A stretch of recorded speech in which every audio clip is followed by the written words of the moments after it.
preparation for the rescue.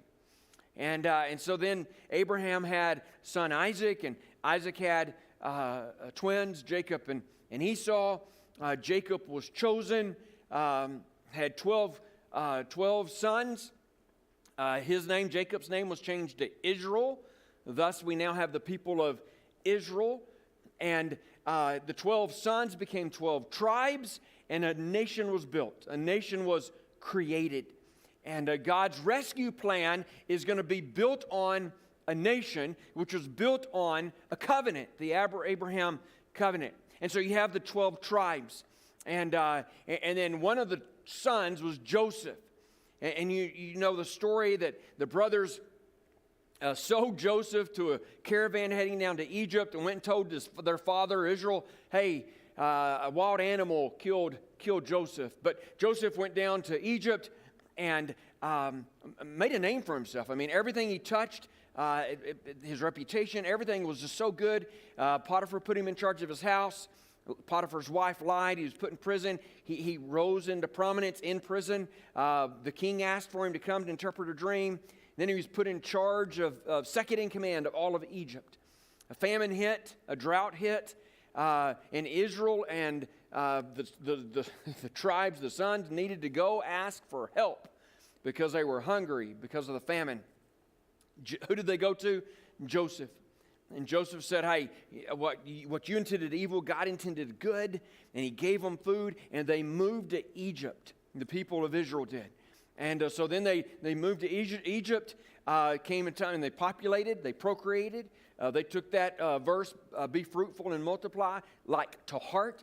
And so Joseph died, but the Pharaoh and the Egyptians still knew about Joseph and the elders. Well, then the elders died off, and there came a time. Here's what Scripture says: there came a time in which the Pharaoh knew not of Joseph. They forgot Joseph.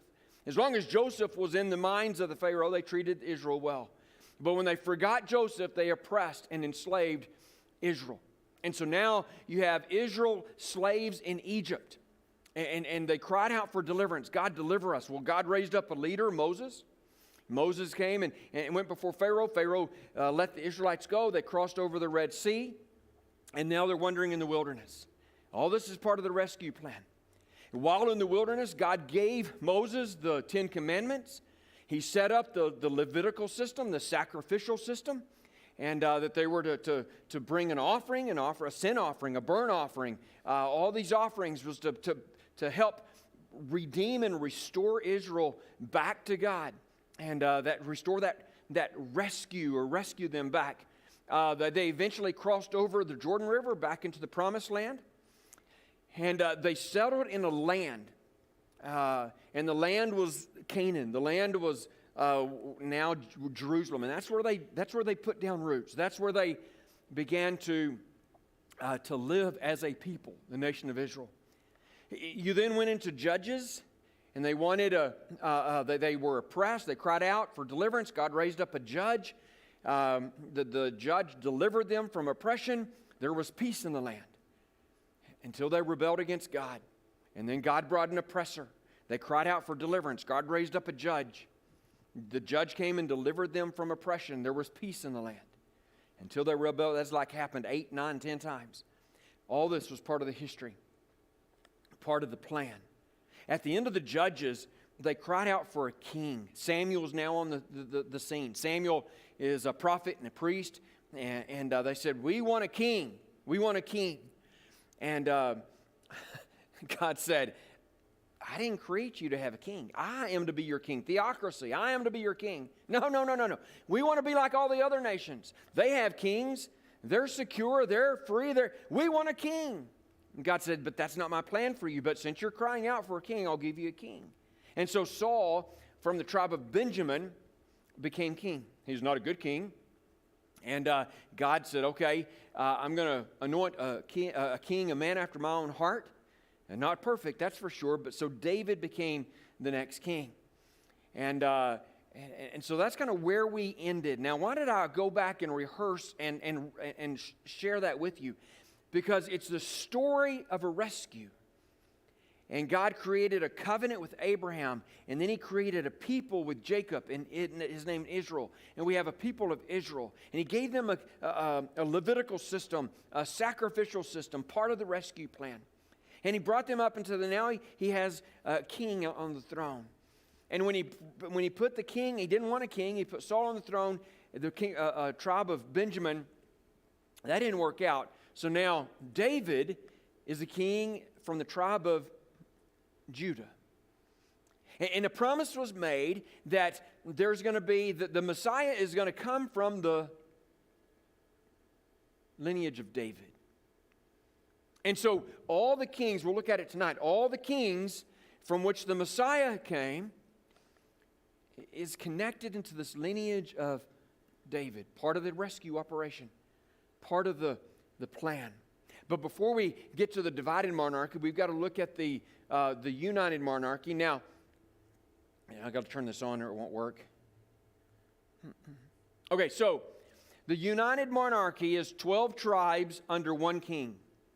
12 tribes, the 12 tribes make up the people of Israel. The 12 tribes come from the 12 sons of Jacob. Jacob's name was changed to Israel, the 12 tribes of Israel, the nation of Israel. So the united monarchy is a king over all 12 tribes. And we have 3 kings over the 12 tribes. You have King Saul, just talked about.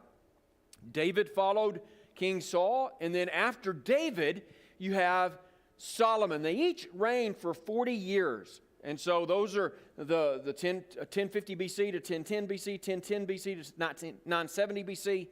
And you can subtract 40 from that. So 970 BC to 930 BC. 930 BC is when the divided monarchy hit. Now Solomon, he was a wise king. He started off well and he ended bad. You know the story. You can ask me anything, Solomon, and I'll give it to you. And Solomon said, I'll pray for wisdom. And God said, good choice. And he gave Solomon wisdom. So the book of Proverbs, not all of the Proverbs, but a lot of the Proverbs, written by Solomon. The book of Ecclesiastes, which is really a philosophical book, the meaning of life. What's the meaning of life? Written by Solomon. And then we have the Song of Solomon. Guess who that was written by? Solomon. And he wrote about sex. So we have that, and it's never preached on. Have you ever heard a preacher preach through the book of Solomon, Song of Solomon? Not often. And so you have Solomon, but he ended poorly. And at the end of Solomon's reign, Rehoboam was going to be king. But one of Solomon's sons didn't like that. Adonijah wanted to be king. And so Adonijah kind of created a revolt and said, I'm going to be king.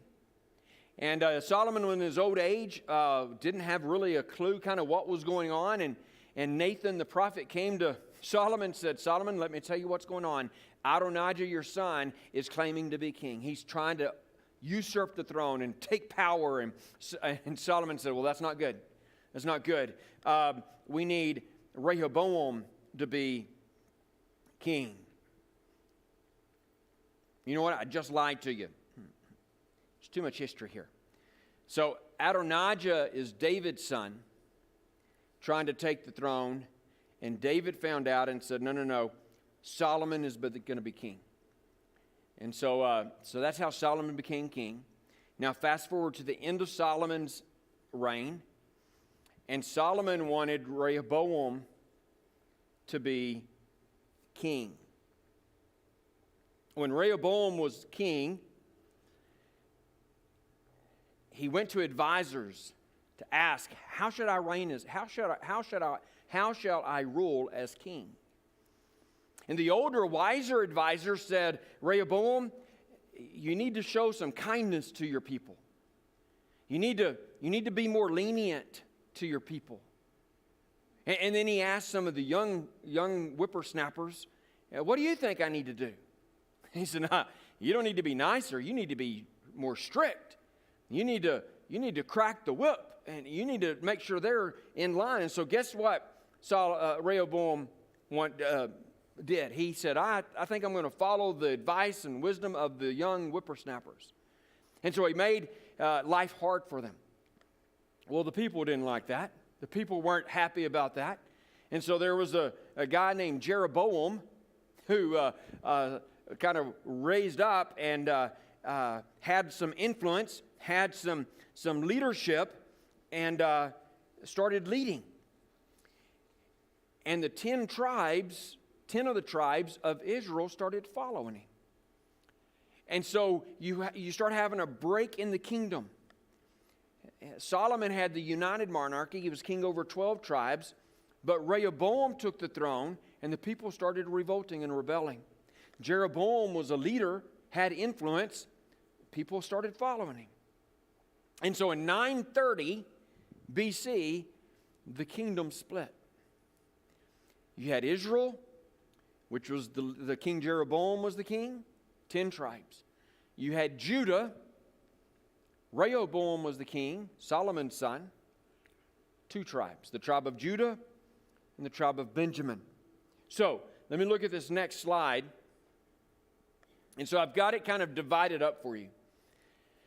And this is where it kind of gets complicated, convoluted, and confusing. And you're like, I don't understand what's going on here. And I really don't understand how this book is organized and arranged. But see, everything that's written in this book, everything that is talked about in this book falls in line with the history. In fact, there are books that actually talk about the history. 1st and 2nd Samuel talk about Samuel and then King Saul and then King David. 1st and 2nd Kings. 1st Kings, I want to say, talks about Solomon. And 1 Kings 12, 1 Kings 1 through 11 talk about Solomon. But then from 1 Kings chapter 12 to 2 Kings 25 talks about the divided monarchy. History. 1st and 2nd Chronicles, it basically rehashes all of the history, except it only looks at Judah, not Israel. And so if you ever read through 1st and 2nd Samuel, 1st and 2nd Kings, and 1st and 2nd Chronicles, and you're like, I just don't have a clue what's going on.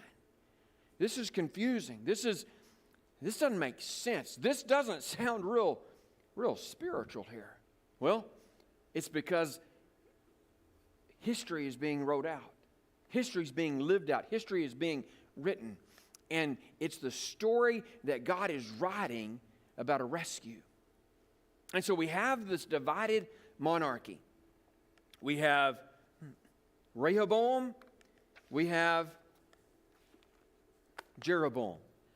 Now, that right there is going to get you confused, because which one is the king of Israel? Which one is the king of Judah? I can't even pronounce their names, and their names sound a whole lot alike. Jeroboam and Rehoboam. Rehoboam is Judah, Solomon's son. Jeroboam is Israel. And by the way, which lineage is the Messiah going to come from? The line of David. And so the Messiah is going to come from Solomon's lineage. And so Rehoboam is the son of Solomon. And so this tribe of Judah, this nation of Judah,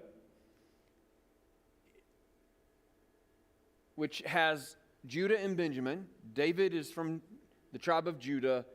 The Messiah is going to come from that. All right, so let's look quickly at some of the facts of the nations. The nation of Israel, now remember where we are. We're talking about where Jerusalem is, Nazareth, Bethlehem, that little strip of land. The Mediterranean Sea is on the west. Egypt is on the south. The desert's on the east. Okay? That's the land we're talking about. Israel, the 10 tribes, is going to be on the north. And Judah, 2 tribes, is going to be on the south. So they're right on top of each other. Okay? And 19 kings for Israel, 19 kings for Judah. All the kings for Israel are bad. All of them. And if you read the history, it says something like this. And King Jeroboam did evil in the eyes of the Lord. And then you keep on going down, and you're like, King Ahab. King Ahab did worse than Jeroboam. I mean, it's just not pretty. It's just not good. 19 kings. 10 dynasties. What do I mean by that? Well, you don't have one family line here. You have different lines, families, lines, and dynasties come in, 10 of them. And so not just from one family line, the Davidic family, which is what you have in Judah, you have all these different families coming in, and 10 of them. Well, you look over here, you have one dynasty in under Judah. It's the line of David. Why? Because the Messiah is coming from the lineage of David.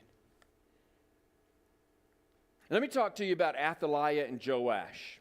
By the way, this little graph might help you keep things straight a little bit. You can see the names of the kings of Israel. You can see the names of the kings of Judah, how long they served, whether they were bad or good. But if you count the number of kings under Israel, you'll count 19. If you count the number of kings under Judah, you're going to count 20. But look how many kings I said was under Judah. How many? 19. But if you count the names, you're going to count 20 names. What's going on? Well, let me talk to you about Athaliah. Athaliah is not a king, she's a queen. Athaliah takes the throne. What does it say? She reigned 7 years. She wanted to be in control. She wanted to be in power. And so one of the things Athaliah did is Athaliah went about destroying and killing all the boys, the sons, from the line of David so that no one could take the throne and she would be queen. But there was a baby named Joash. And so they hid Joash. And so she killed all the babies except Joash. She didn't know about Joash. And Joash was hidden. And when Joash was old enough, guess who became king? Joash. Now, why is that important? Why is that important to the rescue? Because it was prophesied the Messiah was going to come from which line? David.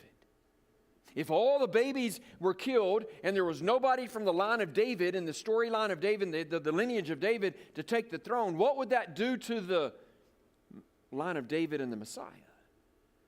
In God's sovereignty, and Athaliah took the throne, was killing babies. They hid Joash until Joash was old enough to become king.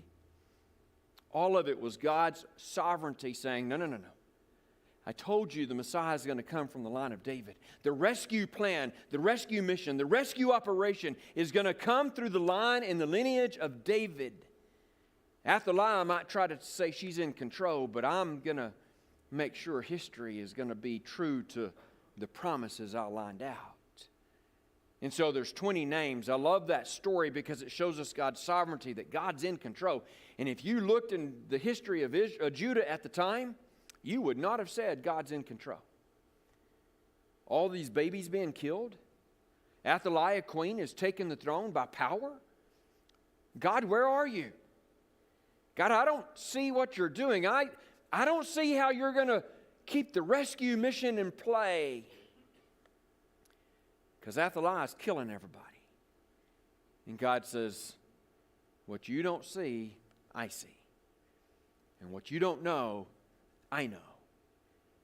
And I am still moving and I'm still in control. And the line of David is still intact.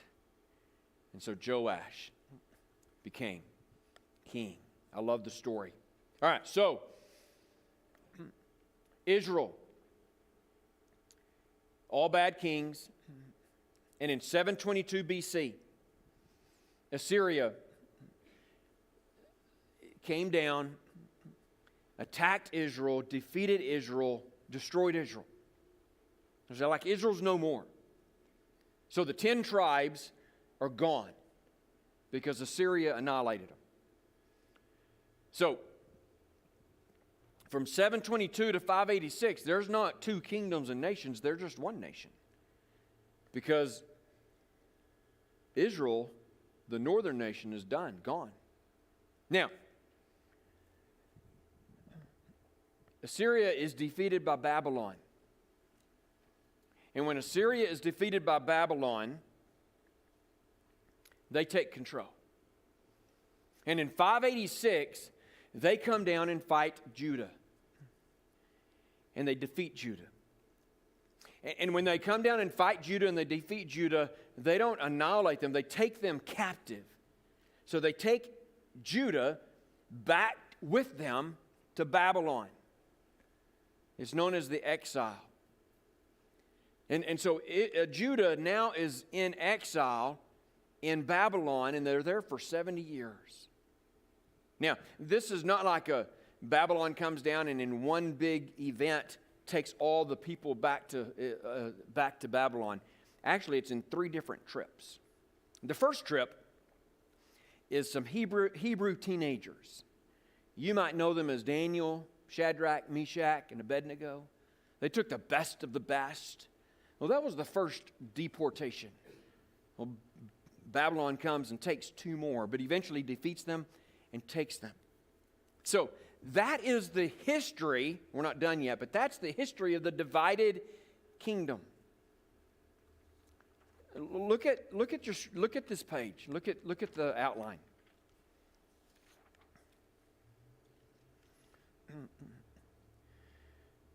So let's just look at the kings of Israel. So you see the kings, Jeroboam, and then under the prophets, you can see the prophets that prophesy. These are men of God who's prophesying to the king. Ahijah is a man of God. And then you see Jehu. But then you see, we know about Elijah, right? Elijah is a man of God prophesying to King Ahab during his reign. Ahaziah. Then Elisha is after Elijah. By the way, you read this in 1 Kings and 2 Kings. But then look at Jonah and Amos and Hosea. So Jonah was a prophet for Jeroboam II. Amos was the prophet during Zechariah's reign. Hosea was the prophet during Shallum's reign. And Pekah and Hoshea. But what I want you to understand is when you read the book of Jonah, see, Jonah is one of those minor prophets. And the way a lot of folks look at this is they say, okay, most books, aren't they not written in a chronological fashion? And if it's written in a chronological fashion, Jonah is towards the end of the Old Testament, which means that the activities of Jonah is going to be happening at the end of the story. No. The activities of Jonah is going to be happening under King Jeroboam II. Where's King Jeroboam II? Well, go back and read the history in 1st and 2nd Kings. And what's going on during Jeroboam's reign as king, Jonah is right there. Hosea is prophesying during Shallum and Pekah, Hoshea's time. So go back. So look over to the kings of Judah. Again, look at the prophets. Look at Zechariah. Zechariah is a prophet during Joash.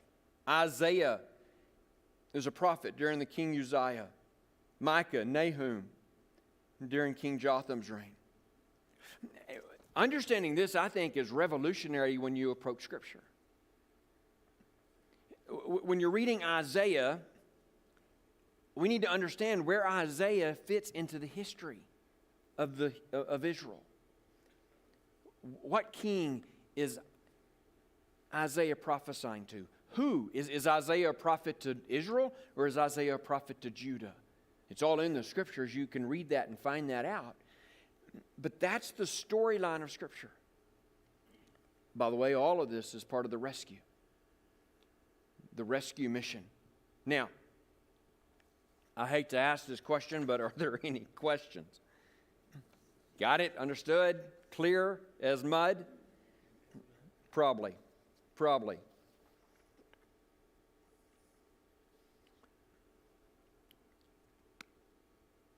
722, Assyria came down, fought Israel, annihilated them.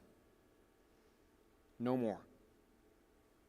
Babylon defeats Assyria, now Babylon's in control. They come down and they fight Judah. In 586, the battle takes place, Judah's defeated.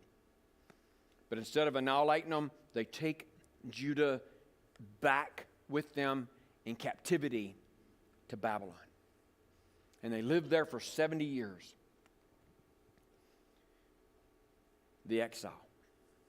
Well, there came a time that Babylon's defeated. Persia defeats Babylon. So now Babylon's no longer in control. Persia's in control. And the king of Persia allows the Israelites to go back to their home. Three main kings that you probably are familiar with: King Cyrus, King Darius, King Artaxerxes. And these kings are sympathetic, if you would, or okay with Israel going back home. And just like there was three deportations to take Israel back, or Judah in captivity, the people went back home in different trips as well. And three main ones as well. And so they go back home. And so we call this the exile. After 70 years in Babylon, Babylon falls to Persia in 539 BC. And the Persia king allows Judah to go back home. So, there's three main guys that are leaders. You have Zerubbabel, you have Ezra, you have Nehemiah. So Ezra and Nehemiah, aren't they books of the Bible? Historically, where do those books fall? They fall at the end of 2 Kings. Ezra and Nehemiah is one of the last, chronologically, is one of the last books of the Old Testament. So, again, just picture the chronology of history that we have in play. Zerubbabel is one of the leaders that goes back first. When they go back, they're building the temple. Understand, when Babylon came down, they destroyed the temple that Solomon built. And so the people of God come back, and they're trying to settle back. They're trying to build roots and build a home and a community. And they're building their homes, but what they don't have is a temple. And they begin to get a little bit concerned about that. God says to some of them, like, why are you building your houses like mansions, and yet you're not concerned that there's a temple in place? And so they start building a temple. Zerubbabel is leading out in this area. And you read through the book of Ezra, and you see that it's the temple building project. They build the foundation. Once they build the foundation, they build the temple. The book of Haggai is about this. And so if you read through the prophet of Haggai, it's talking about the second temple that they're building.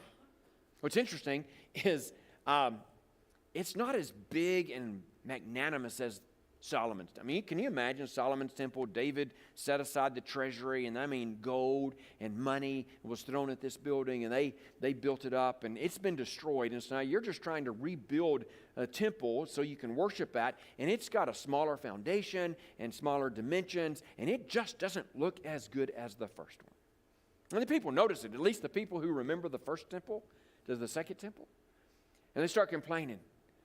It's not as good as the first one. I love what is said in Haggai 2 verse 9. This house, this temple, the final glory of this house is going to be greater than the first. Don't get your eyes stuck on outward appearance, because what I'm fixing to do in your nation, through your nation, is going to rock your brain and rock your mind. The Messiah is going to come from you. So, the temple is built, and then we know that the wall is built, and that's found in the book of Nehemiah. Nehemiah is the cupbearer of the king in Persia. Artaxerxes is the king. And God lays on Nehemiah's heart, broke his heart. The wall is in shambles. He asks the king, can I go back and rebuild the wall? Yes, you can go back and rebuild the wall. And so Nehemiah goes back, rebuilds the wall around the city. And then you're at the end of the Old Testament. That's the history of the Old Testament. Now, Malachi is one of the last books, chronologically. It's the last book of the Old Testament, but chronologically, it's at the end as well. And then you have silence. Nothing. Now, just put yourself, we've gone from 930, 970, Solomon begins as king. And now we're all the way to 400. So, 530 years, 570 years of history has happened. God has made promises. The Messiah is going to come from the lineage of David. I've got a rescue mission in place. And again, don't forget the mission is to rescue his people back to himself. And not on a temporary basis. The sacrificial system, guess how often you had to offer sacrifices? All the time. But God's plan was going to be one that was a permanent sacrifice, a permanent restoration. And the Messiah was going to be key to the rescue mission. And it's going to come from the line of David. And Malachi makes his prophecy, and all of a sudden, after Malachi, after the wall's been rebuilt, after the Old Testament ends, there's 400 years of silence. Well, God doesn't speak. At least God doesn't speak in the sense we've got a book to read about it. Now, that doesn't mean history's not happening. Okay, so history is happening. The Persian king and reign lasted from 537 to 331 BC. And then the Greeks defeated the Persians. You are familiar with Alexander the Great. So the Greeks reigned from 331 to 167 BC. Now what I don't have under there is when Alexander the Great died, there was really a leadership vacuum. Who's going to lead after Alexander the Great? There was no real main leader that could take the shoes and fill the shoes. And so they divided Alexander the Great's land into 4 different regions under 4 different men. 2 of them came from the Seleucid family. 2 of them came from the Ptolemy family. And so all that history's going on. And Gib and I were talking at dinner tonight. One of the guys that surfaces as a king called Antiochus Epiphanes.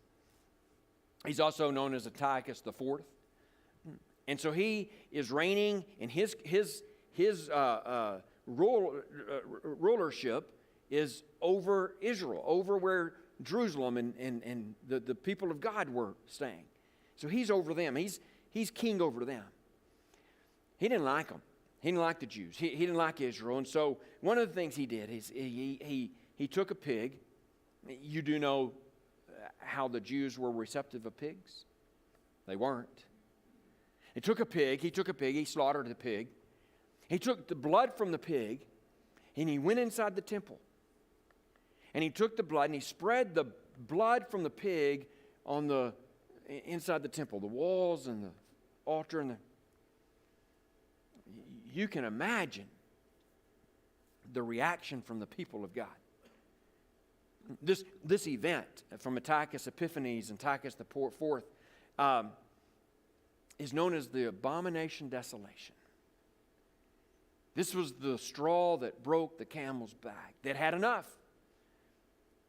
And so there was a family, the Maccabean family. They had several sons, and one of the sons, Judas Maccabeus, rose up and led a revolt. This happened in around 167. It's really like guerrilla warfare. He had to be guerrilla warfare because Antiochus Epiphanes was definitely more powerful than the Maccabees. And so they would take the war out into the fields, guerrilla warfare, and Judas Maccabeus actually won independence from Antiochus Epiphanes. This happened in around 164. And by the way, 164 is the first year Hanukkah was celebrated. And so Hanukkah is a celebration remembering the history of the freedom that they experienced, the people of God experienced from Antiochus Epiphanes when Judas Maccabeus led a revolt, the Maccabean revolt. And there was peace among the Jews for about 100 years. So you're talking about 164 to 64. The Israelites, they didn't have much problems with anybody. No one was oppressing them. It is a peaceful time until about 63. In 63, Rome starts to rule. Pompey conquered Jerusalem. And when Roman rule entered into the arena and entered into the history and the story, now there was no longer peace in the camp of the Israelites. So Rome is in play. Rome is ruling. Rome is conquering. And what's interesting, I don't have it up there, but Rome was in charge of the politics, and Rome was in charge of the military, and Rome was in charge of the government, but Greece was in charge of the culture. It's known as Hellenization. And so the Greek was influencing the culture, although Rome was influencing the politics and the government. And so you have Greece. That's why they spoke Greek in the New Testament. Although Rome was in charge, the Greeks were influencing the culture and the Hellenization. So Pompey conquers Jerusalem in 63 BC. 40 BC, Herod the Great. And guess what they called Herod the Great? King of the Jews. Now, what do you think is going to happen when Jesus is referred to as King of the Jews? You think Herod the Great's going to like that? You think the Herods are going to like that? So you have this, and by the way, Herod was in charge when Jesus was born.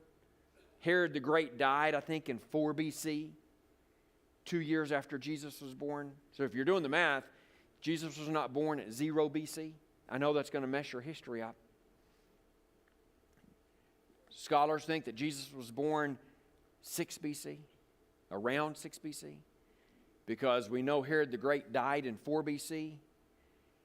And Herod the Great went around killing all the Jewish boys 2 years and younger. So we think Jesus was, after he figured out when the prophecy came and that he was killing, Jesus could have been up to 2 years of age. And so that's how the history is formed. So 6 BC, Jesus was born. But anyway, I'm getting ahead of myself. There's the history. And setting it up for a Messiah to be born. Someone asked, I think last week, why was Jesus born at this point of history? Why not earlier? Why not in 200 BC? Why not in 700 BC? Why now? After the Israel was destroyed by Assyria, after the Judah was taken captive in Babylon, after Persia let them go back. After Malachi, we hear nothing for 400 years. Why not in Alexander the Great's time? Why now?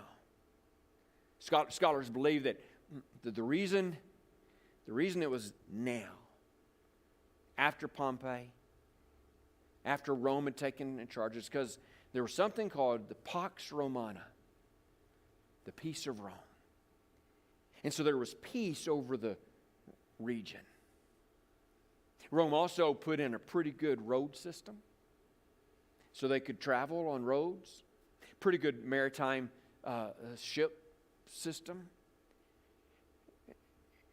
Possibly the reason it's now was because now everything was in place for the gospel to spread to the ends of the earth. Up until this point, it really wasn't set for the gospel to spread to the ends of the earth. But when Rome's in charge, and they put in a pretty good road system, and there was peace in the camp, the gospel spread. So next week, we come to Jesus. And the first thing we find when we come to Jesus is Matthew chapter 1. What's in Matthew chapter 1? The genealogy. Guess what Matthew 1 does? It connects everything we've talked about back to Abraham, the father. It goes up to David and goes up to Christ. The Messiah comes from the line of David, connected to Abraham. And all of it is a rescue mission to restore the people of God back to God, to rescue them from their sin, to rescue them from their oppression, to rescue them from slavery. God says, I will put in place a plan, an operation, a mission operation to rescue my people, all of humanity. Finished a sermon this morning. I don't know when I'm going to preach it. I think it's Palm Sunday. And I'm preaching Mark chapter 11, in which Jesus goes into the temple and turns the tables over. And the last thing he says, he quotes Jeremiah and he quotes Isaiah. He says, my place will be called a house of prayer. That's Isaiah. And then you've turned it into a den of robbers, den of thieves. That's Jeremiah. But if you go back to Isaiah, and actually Mark 11 says this too, Jesus says, my house will be called a house of prayer. That's not where it ends. My house will be called a house of prayer for all nations. God wants to rescue all of humanity back to himself. And the story of Scripture is how God has always been in the operation of rectifying and redeeming and restoring what took place at the fall, so that man could be back into a relationship with God, restored, free, secure, rescued with purpose. You got 11 minutes to ask questions. Yes? It's not a question, but I think it's an interesting sidebar. The northern kingdom, Yes. under Jeroboam, Yes. they were idol worshippers. They worshipped the golden calves. Yes. When Assyria took them captive, they annihilated pretty much the northern kingdom. Yep. Their capital was Samaria. Mm-hmm. This group of people that assimilated and became non-Jews became the Samaritans and had a great role in Jesus' time and helped us understand the hatred between the Samaritans and the Jews. Correct. And Jesus bridged that gap. Correct. Yeah, thank you for that history. So, I say often in my sermons that Jews hated Samaritans and Samaritans hated Jews, and that is so true. And Jews called Samaritans half-breeds. And the reason they called them half-breeds is what he said, that the Assyrians came down, and again, Israel's no more, but you still had some Jews in there, and they intermarried with the Jews, and so their offspring was Samaritans, half Jew, half Assyrian, half whatever nationality. And they weren't purebreds. They weren't all from the Jewish lineage of like Jesus was, or like the people from the line of David was. So they called them half-breeds, called them dogs. I mean, they hated Samaritans. And Jesus bridged the gap. Which again, if you know that, and then you read the Good Samaritan, and that's why it was just a shocking story. Jesus used a Samaritan as the hero. No Jew is ever going to use the Samaritan as the hero. Jesus did. And then Jesus said, oh, by the way, go and do likewise. And it was a good thing. So, thank you. Thank you, thank you. Any other comment or question or thought? He took 3 minutes, so we got 8. Yes, Kay.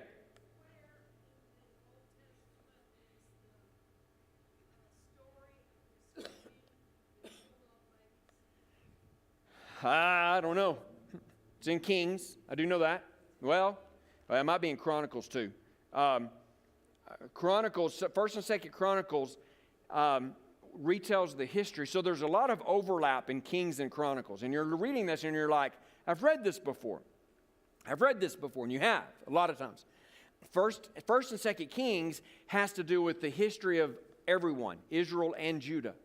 But 1st and 2nd Chronicles only has to do with the history of Judah.